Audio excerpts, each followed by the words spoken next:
Alright guys, just got done watching TNA Sacrifice 2012, and overall I thought it was a pretty solid show. Much better than Lockdown, but that's not really saying a lot because Lockdown was pretty terrible. However, I thought this was a decent pay-per-view, had some good matches, just solid all around. However, there were a few things that I didn't really care for, I thought were kind of unnecessary, but I'll get to those a little bit later. It opens up with Earl Hebner going to see Bobby Roode to get the title for the ladder match later. So he hands Earl the title and he tells him to get out. First match is Christopher Daniels and Kazarian versus Samoa Joe and Magnus for the tag team titles. We see Joe Parks is there, he's in the crowd. Joe and Magnus hit the snapmare into an elbow drop combo, but Kazarian pulls Magnus out before they get the 3 count. Christopher Daniels and Kazarian hit this combination, kind of like Total Elimination, where Daniels is up high with the clothesline and Kazarian takes out the legs on Magnus. So they get the win, and we get new tag team champions. This was a hot crowd.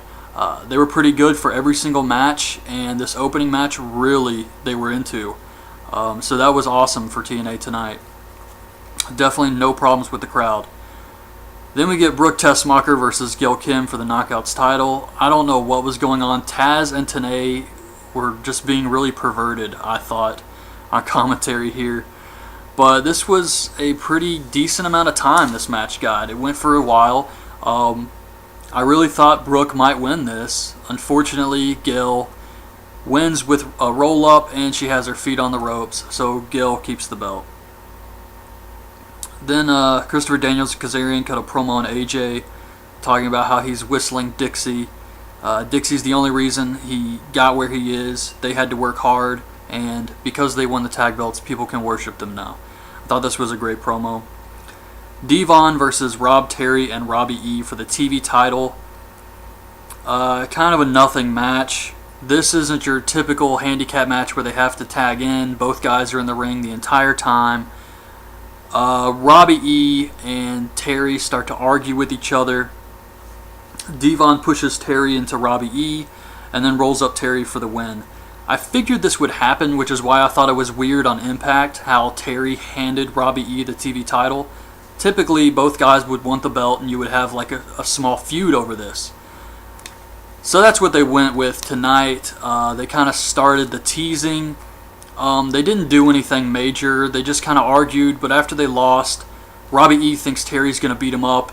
I thought Terry was going to beat him up. However, they end up hugging and probably going to split these guys up and have them feud with each other for a little bit in the future. Then we get Jeff Hardy versus Mr. Anderson. This was a pretty good match. They use each other's finishers. Anderson goes for a swanton. I think that's what he was going for. Hardy hits a swanton and Anderson kicks out. They trade shots with each other. Hardy gets him on the ground. He lifts the legs to go for that leg drop move, and Anderson reverses it and rolls him up for the win. However, it was like a weird finish. They show the replay, and it looks like Hardy kicked out. So this is just a lame angle. I mean, it's not necessary, and it doesn't really mean anything. Anderson won the match, and now they're just going to build this up as some type of way to continue this feud, and I just don't really care to see it. They shook hands after the match, so they're both still baby faces, but now they have this, did he kick out, did he not kick out? It's just, yeah, not very good. Austin Aries says he's better than Bully Ray, and he's the most complete athlete in wrestling. He says he's going to give Bully the brain buster. Then we see Jeremy Borash in the crowd with Joseph Parks. This was awesome. He says he didn't see Abyss on Impact because he was attacked by Ray, but he wouldn't be surprised if he showed up tonight. Abyss never shows up tonight. He says he wants to see Aries kick Bully's ass, but then he stops himself before he says ass. It was just a great segment here. The only thing I'm wondering is what the hell are they going to do with this? I'm picturing backstage segments in my mind where it's Abyss and Joe Parks, but they do the old 90s sitcom thing where you have guys who are twins or something like Steve Urkel and Stefan Urkel, and they're talking to each other, but it's always from like one point of view, and you just see the other guy's like the back of his head. Like, I'm picturing that happening very, very soon, where it's going to be Abyss and just the back of Joe Parks, and then they're going to reverse and it's going to be Joe Parks. Just shit like that's probably going to happen soon. Then we get Crimson. He comes out, he cuts a heel promo, and he sends out an open challenge. Eric Young and ODB come out. Eric Young takes the match. Filler. I mean, ODB gets in the ring. Crimson pushes her. Eric Young gets really pissed off, takes his pants off, goes off on Crimson. However, when he stops to check on ODB, Crimson hits him with the Red Sky, which is like a sitting double choke slam. And he gets the win on Eric Young, so he's still undefeated. And that was it, really. Like I said, just filler. Then we get Jeremy Borash and Bully Ray. Bully says he doesn't do Twitter. He's old school. He's on MySpace at Cavzilla. Oh, I thought that was a great line. He says that Aries won't get him in the Brainbuster. There's no way he can pick him up. He's too small. So then we get Bully Ray versus Austin Aries. Joe Parks is watching from the crowd. This match was really good, and I think it was probably better than AJ Angle.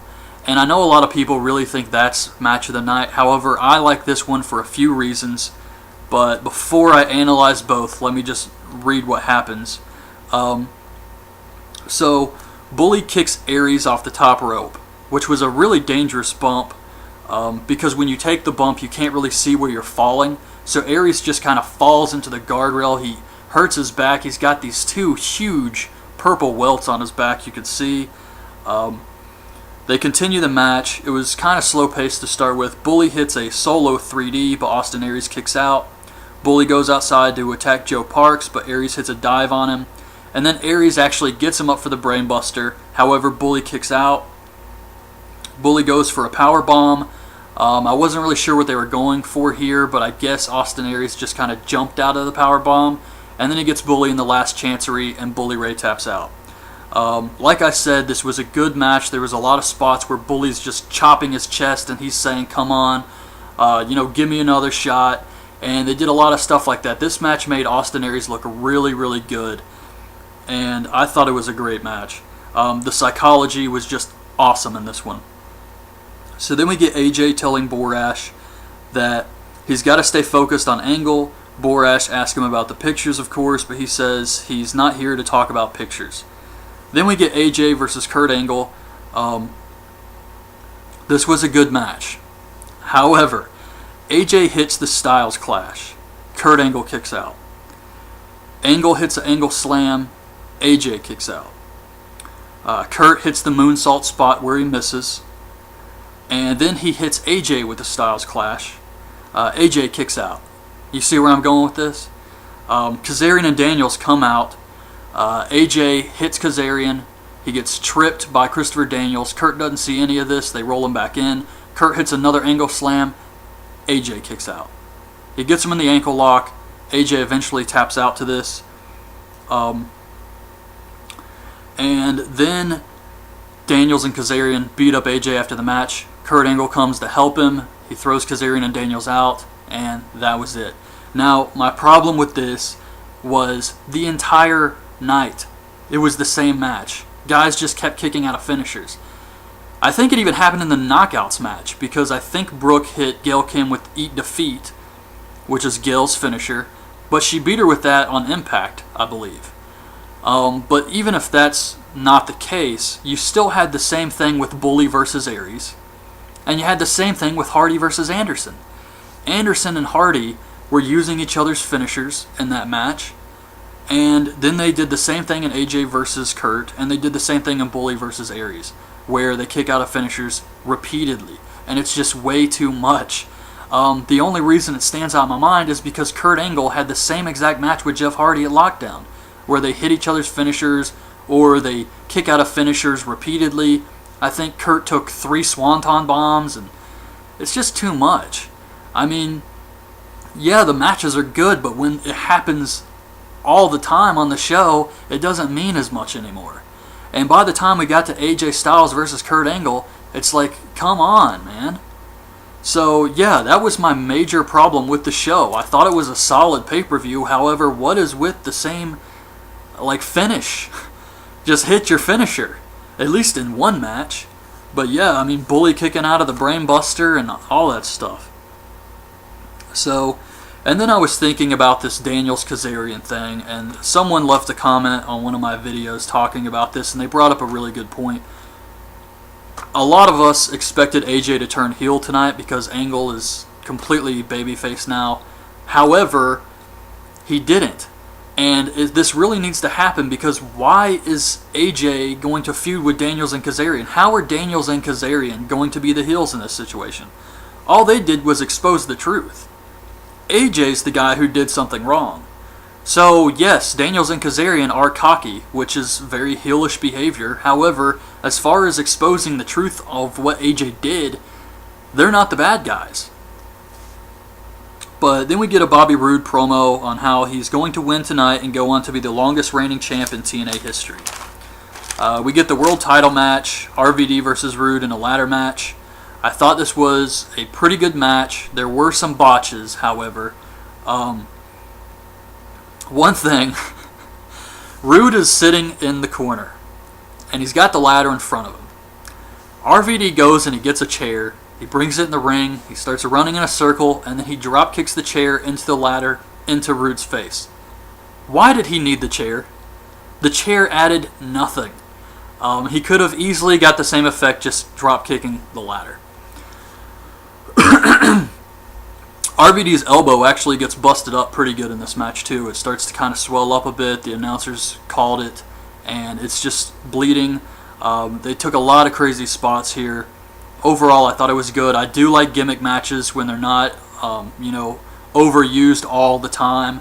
And for this, I thought it was great timing to do a ladder match. But RVD, at the end, he tries to jump on the ladder, and his leg gets caught in it. I'm not sure exactly what happened. I don't know what was supposed to happen and what was an accident. However, I think this was an accident.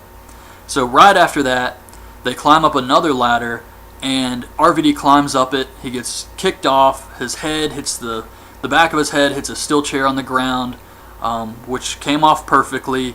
And then Bobby Roode climbs to the top and gets the belt. So Bobby Roode is still world champion.